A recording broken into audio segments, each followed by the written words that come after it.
είναι τέτοιο ώστε να καλλιεργήσει ιδιαίτερα τη συνείδηση στους ανθρώπους ήδη από την παιδική ηλικία, των αξιών της ελευθερίας κυρίως, της δικαιοσύνης και της συνεργασίας.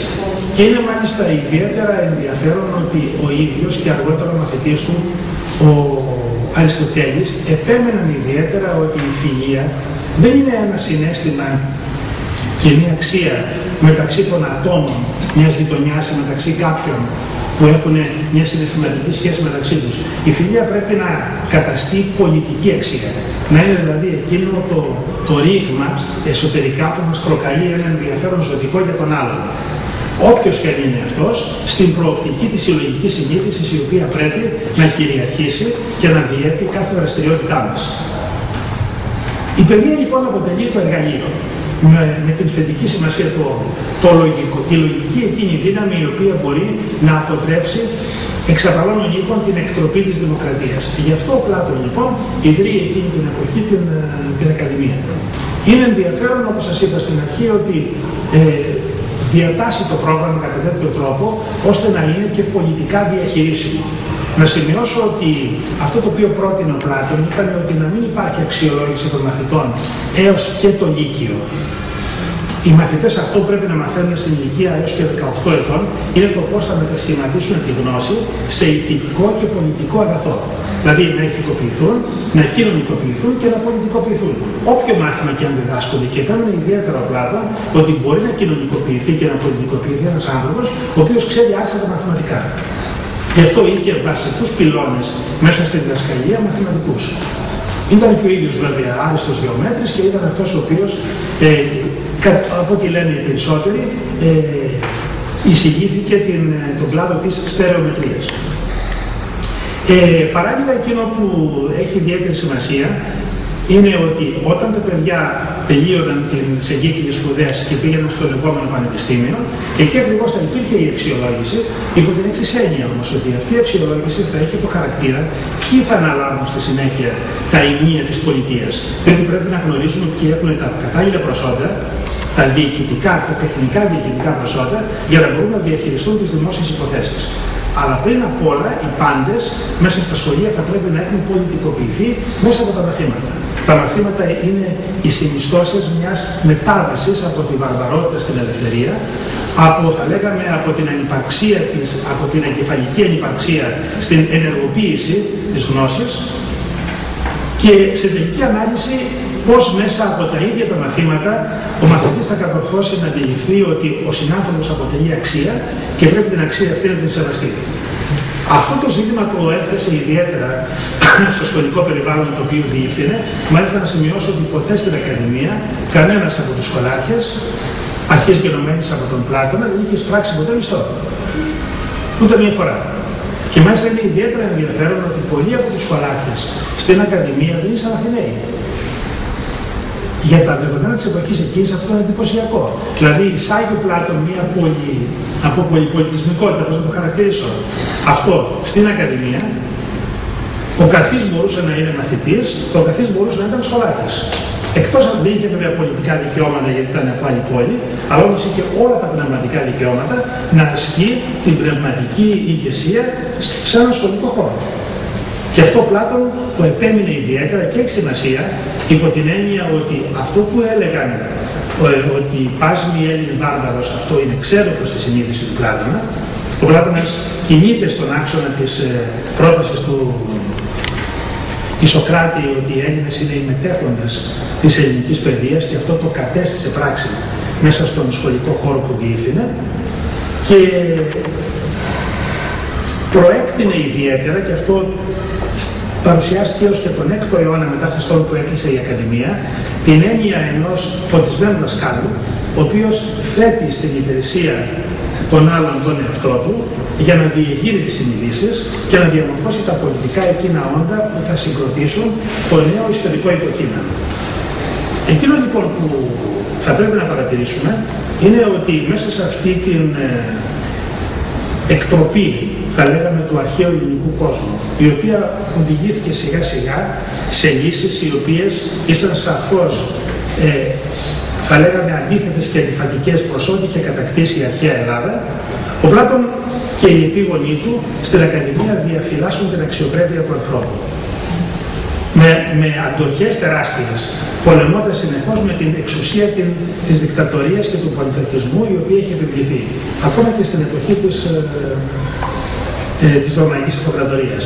Θα ήθελα κλείνοντας να αποδώσουμε μία μικρή τιμή σε δύο πρόσωπα τα οποία ήσαν στρατηγοί της Αχαϊκής Συμπολιτείας. Βέβαια δεν ήσαν πατρινοί. Και η πρωτεύουσα της Αχαϊκής Συμπολιτείας ήταν το Αίγυο. Πάντα ήκμαζε το Αίγυο, ήταν η κορυφαία πόλη όλης αυτής της περιοχής από την Σικιώνα έως τη Μεγαλόπολη. Και πάντοτε κρίνεται ότι έπρεπε το Αίγυο να αποτελεί τον άξονα των δραστηριοτήτων της περιοχής μας. Λοιπόν, ένας από τους στρατηγούς της Αχαϊκής Συμπολιτείας ήταν ο Άρατος. Έχουμε τον Άρατο. Ο Άρατος ο Σικιώνιος. Το Κιάτο. Ήταν μια περίεργη προσωπικότητα, ο οποίος κατόρθωσε, ήταν πλούσιας οικογένειας, είχε τεράστια περιουσία, αλλά κάποιοι δημοκρατικοί στη συνείδηση και κάποιοι είχαν εκδιώξει τον πατέρα του, είχαν δολοφονήσει τον πατέρα του, ο οποίος ήταν επικεφαλής στη Σικιώνα, και ο Άρατος κατορθώνει μία μέρα να πηδήξει το τείχος, αυτός και άλλα δύο άτομα, και να επανεκτήσει την εξουσία. Η περιγραφή που γίνεται για το σημάδι αυτό είναι φανταστική από τους ιστορικούς. Μέσα λοιπόν σε ελάχιστες ώρες ανακτά την εξουσία και δια την άδειλον φήμη είχε κυκλοφορήσει ότι κάτι θα γίνει. Και τότε συγκεντρώνονταν 6 ώρα, 5 ώρα το πρωί όλοι οι πολίτες, γιατί είχε κυκλοφορήσει ότι κάτι θα συμβεί στο στάδιο της πόλης. Και βλέπουν λοιπόν τον Άρατο με δύο φίλους να έχουν εχμαλωτήσει τους κοιμόμενους στρατιώτες της εξουσίας με τον δικό τους τρόπο και να λαμβάνουν την εξουσία. Λοιπόν, ο Άρατος ο Σικιώνιος έκρινε, ο οποίος εκλεγόταν επί 30 χρόνια συνεχώς στρατηγός. Βέβαια, κάθε χρόνο δεν επιτρεπόταν και εκλεγόταν κάθε 2 χρόνια. Λοιπόν, σκέφτεται ότι για να μπορέσει να ανορθωθεί η Αχαϊκή Συμπολιτεία θα έπρεπε να εισαχθούν νέα μέτρα. Νέα μέτρα οικονομικά και νέα μέτρα πολιτικά. Συλλαμβάνει τότε τον σοσιαλιστικό μετασχηματισμό της Αχαϊκής Συμπολιτείας. Κρίνει όμως το εξής, ότι για να μπορέσει να πείσει τους συμπολίτες του από τη Σικιώνα, το Άργο, τη Μεγαλόπολη, την Πάτρα, τη Δήμη, έτσι την Αρόη, εδώ όλες αυτές τις μικρές πόλεις που υπήρχαν και το Αίγυο που ήταν η πρωτεύουσα, να τους πείσει για αυτόν τον σοσιαλιστικό μετασχηματισμό, έπρεπε ο ίδιος πρώτα ως άτομο να δείξει στοιχεία, δείγματα, έτσι, μιας τέτοιας σοσιαλιστικής συμπεριφοράς. Πολύ λοιπόν όλη την περιουσία του και μοιράζει όλα τα χρήματα τα οποία εισέπραξε, προσέξτε, όχι σε κατοίκους της Σικιώνας, σε κατοίκους άλλων πόλεων. Από όπου και αρχίζει τις μεταρρυθμίσεις.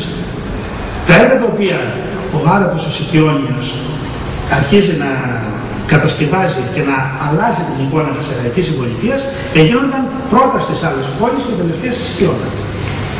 Όντας ο ίδιος πλέον παίρνεις, αλλά διεγείρει όλη τη συνείδηση της Αχαϊκής Συμπολιτείας και μέσα σε ελάχιστα χρόνια αυτή η καθημαγμένη περιοχή ανακτά κατά κάποιο τρόπο, θα λέγεται κατά πιο σωστό τρόπο, ανακτά μια παλιά δύναμη και γίνεται ό,τι ήταν κάποτε η αρχαία Αθήνα. Με το θάνατο του Άρατο πάλι παρακμάζει εντυπωσιακά η περιοχή μας. Ώσπου κάποια στιγμή παρουσιάζεται ο Φιλοπίνη. Ο Φιλοπίνη ήταν ένας στρατιωτικός. Σημειώνω ότι δεν είχε ούτε έναν πολιτικό φίλο. Δεν είχε ούτε έναν οπαδό. Είχε διακριθεί στις μάχες. Λοιπόν, στη Μεγαλοπολίτης έχουμε την εδώ Φιλοπίνος. Λοιπόν, του προτείνουν κάποιοι, επειδή τον είδαν τόσο ανδρείο και τόσο ηθικό, να αναλάβει την εξουσία της Αχαϊκής Συμπολιτείας. Αυτός μία νύχτα το αρνείται και φεύγει μόνος του και καταφεύγει στην Κρήτη, όπου παραμένει 12 χρόνια για να οριμάσει.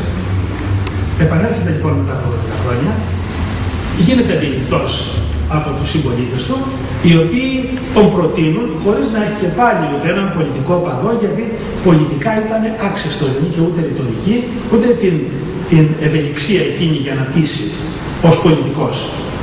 Αναλαμβάνει λοιπόν την εξουσία και όλη αυτή την ανδρεία που είχε και την είχε επιδείξει στις στρατιωτικές μάχες, την καθιστά τρόπο ζωής όλης της περιοχής. Ανακτά πάλι η Αχαϊκή Συμπολιτεία τη δύναμή της για πολλά χρόνια. Μετά το θάνατο του Φιλοπίνα, πάλι καταραίει. Και μετά από λίγο έρχονται οι Ρωμαίοι και δεν αφήνουν τίποτα.